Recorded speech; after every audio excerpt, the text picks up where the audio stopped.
Cricket பற்றின எல்லா அப்டேட்ஸும் தெரிஞ்சுக்கணும் நம்ம சேனலை சப்ஸ்கிரைப் பண்ணிக்கங்க. இந்தியா இங்கிலாந்து இடையிலான 3வது டெஸ்ட் போட்டியில் 2ஆம் நாள் ஆட்டத்தில் அதிரடியான பேட்டிங்கை வெளிப்படுத்தினார்கள் இங்கிலாந்து பேட்டர்கள். 3ஆம் நாள் தொடக்கத்தில் ரவிச்சந்திரன் அஸ்வின் தனது தனிப்பட்ட காரணங்களுக்காக ஆட்டத்தின் பாதியிலேயே விட்டுச் சென்றார். இந்நிலையில் சிராஜ், குல்தீப் யாதவ், ஜடேஜா, பும்ரா என இவர்களின் பந்துவீச்சிலேயே இங்கிலாந்து பேட்டர்கள் தனது விக்கெட்டுகளை பறிகொடுத்து விட்டனர். குறிப்பாக சிராஜ் அதிரடியான பெர்ஃபார்மன்ஸை வெளிப்படுத்தினார்.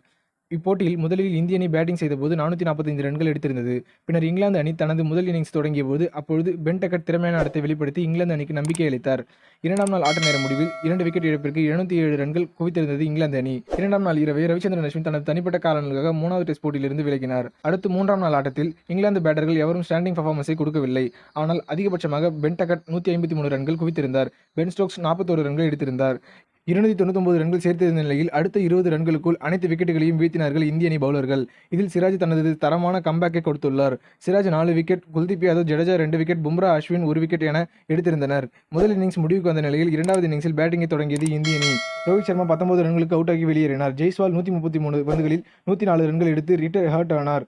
ரஜத் படிதார் 0க்கு அவுட் ஆகி வெளியேறினார். சுப்மன் கில் 65 ரன்கள், குல்தீப் யாதவ் 3 ரன்களுடன் 3ஆம் நாள் ஆட்ட நேர முடிவில் களத்தில் உள்ளனர்.